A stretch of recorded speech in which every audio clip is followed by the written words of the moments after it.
இது என்னது? அரிசி மாவில் இது கெட்டி வடான்னு சொல்லுவோம். இதுக்கு வந்து 1 டம்ளர் அரிசி பச்சரிசி, 1/4 டம்ளர் ஜவ்வரிசி. இது மிஷின் இல்லாதவா இந்த மாதிரி இது மிக்சியில் பொடி பண்ணிக்கலாம். அரிசியும் கூட உங்களுக்கு 1 கிலோ அரிசி கூட மிக்சியில் 2-3 தவணையாக பவுட்ரு பண்ணிக்கலாம். 1 கிலோ அரிசி போட்டிங்கன்னா 1/4 கிலோ ஜவ்வரிசி போடணும். இப்போ நம்ம கொஞ்சமாக தான் போட்டிருக்கோம். 1 கிலோ பச்சரிசி ஊற வச்சு அரைச்சிருக்கோம். 1/4 டம்ளர் ஜவ்வரிசி பொடி பண்ணியிருக்கோம். அப்போ வெறும் ஜவ்வரிசியை வந்து 1/4 டம்ளர் ஜவ்வரிசியை வந்து பவுடர் பண்ணியிருக்கேன். இது வந்து அந்த 2 வடாத்துக்கு சேர்த்து ஊற வச்சதுனால இப்படி கிரைண்டரில் அரைச்சிருக்கோம். இப்படியும் பண்ணலாம். இல்லைன்னா இது பவுடர் பண்ண மாதிரியாகவே பச்சரிசியும் நீங்கள் பவுடர் பண்ணிட்டு 4க்கு 1 அப்படின்னு 1 கிலோ போட்டால் 1/4 கிலோ போடணும்.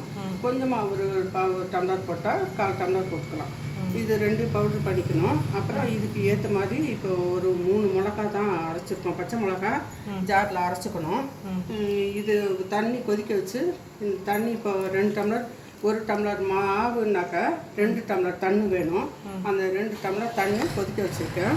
அதில் இந்த பவுடர் பண்ண ஜவ்வரிசியை போடுறோம். வெறுமை சும்மா அப்படியே பவுடர் பண்ணியிருக்கீங்க இல்லையா? 1/4 டம்ளர் ஜவ்வரிசியை பவுடர் பண்ணியிருக்கேன். அது கொஞ்சம் கெட்டியானதுக்கப்புறம் இந்த அரைச்ச இது போடும். இது வந்து முழு ஜவ்வரிசியை விட இந்த பவுடர் பண்ணி போடுறது சீக்கிரம் கரைஞ்சிடும். இதை போட்டுட்டு அப்படியே இது ஒரு கொதி வந்ததும் அதுலேயே நம்ம அரிசி மாவு பச்சரிசி மாவையும் போட்டு கிண்டிக்கலாம். இந்த பச்சரிசியை வந்து ஊற வச்சு அரைச்சிருக்கீங்க இல்லையா? ஊற வச்சு அரைச்சிருக்கோம். நைட்டே அரைச்சி வச்சுட்டோம். அதுக்கு பச்சை மிளகா ஒரு 3 பச்சை மிளகா ஜாரில் அரைச்சிக்கலாம். உப்பும் போட்டு தேவையான அளவு உப்பு போடணும். உப்பு கம்மி போட்டால் போதும். 1 டம்ளர் தான் அரிசி, அதுக்கு கொஞ்சமாக உப்பு போட்டால் போதும். வெயிலில் காய வைக்கிற போது கூட உங்களுக்கு உப்பு சத்து கிடைக்கும். உப்பு கொஞ்சம் குறைச்சே போடலாம். கட்டியாக இருக்க போயிடுமா? கரைஞ்சிடுமா? இந்த அரிசி மாவும் சேர்த்து கிண்டும்போது அது சிறிது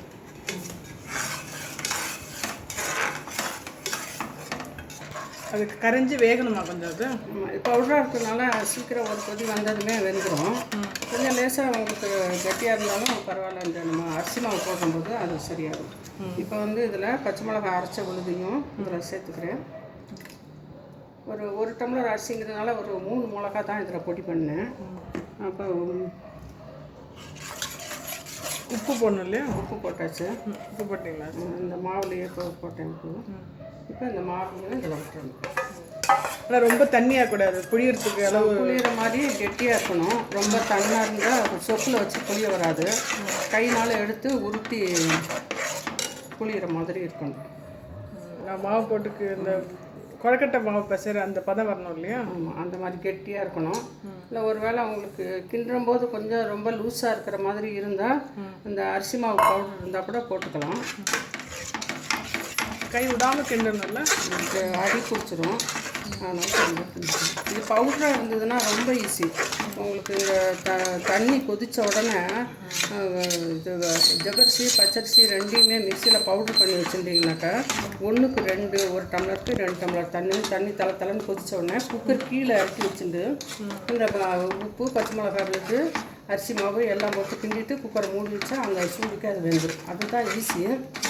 அது மிஷின் கிடைக்காதவா மிக்சியில் பொடி பண்ணிக்கலாம். அப்படி இல்லாத இதே அரைக்கணும். ஆனால் கொஞ்சம் பார்த்து நிதானமாக கிண்டுறது டைம் ஆகும். அது ரொம்ப ஈஸி. தண்ணி கொதித்து கொழக்கட்டை மாக்குன்ற மாதிரி தான். தண்ணி கொதித்து கீழேயே இறக்கி வச்சுட்டு கிண்டிடலாம். சப்போஸ் தண்ணி போகாமல் கெட்டியாக இருந்தால் தண்ணி விட்டுக்கலாமா? தண்ணி கெட்டியாக இருந்தால் தண்ணி விட்டுக்கலாம். ஆனால் இதுவே 2 டம்ளர் தண்ணி விட்டு ஜவ்வரிசி கொதிச்சிருக்கு. அப்போ கூட இது லூஸாக இருக்கிற மாதிரி தான் இருக்குது.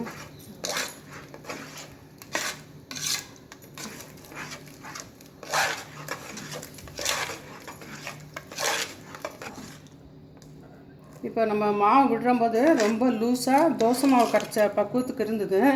இப்போ இது கிண்டிகிட்டே இருக்கிற போது பாதி வெந்துடுது. இப்போ இந்த டைமில் நீ அடுப்பை ஆஃப் பண்ணிவிட்டு குக்கரை மூடி வச்சிட்டிங்கன்னா அந்த சூட்டுக்கே பாதி வெந்துடும். இப்போ நம்ம கையில் உருண்டையாக எடுத்து சொப்பில் வச்சு புளியறதுக்கு கரெக்டாக இருக்கும். கெட்டியானோட மூடி வச்சுருங்களா? மூடி வச்சுட்டு அப்புறமா புளியலாம். கொஞ்சம் சூடான கையில் எடுத்து புளியறதுக்கு வசதியாக சித்த ஆறுனதுக்கப்புறம் புளிக்கணும். இப்போ ஆஃப் பண்ணிவிட்டு இறக்கி வச்சிட்றேன். மூடிட்டு போகிறீங்களா? குக்கரை மூடி வச்சுட்டாக்கா இந்த குக்கர் சூட்டுக்கே நல்லா வெந்துடும். இப்போ முக்கால்வாசி வெந்துருது. இப்போ இது மாதிரி வந்தோடனே கையில் எடுத்து புளியறதுக்காக கொஞ்சம் மூடி வச்சு சேர்த்து ஆறுனதுக்கப்புறம் புளியும். வெந்துருச்சா நல்லா?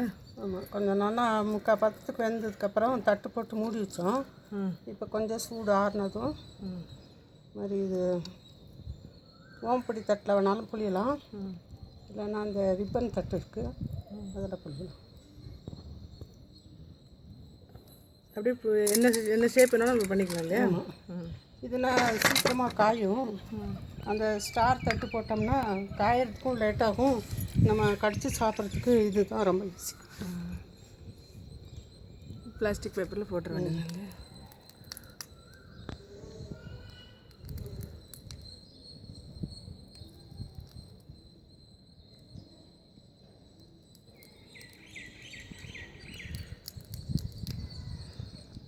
அவ்வளோதான் இல்லையா?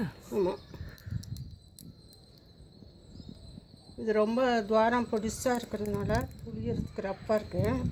அந்த இதில் கூட இந்த தட்டு வச்சு கூட போடணும்.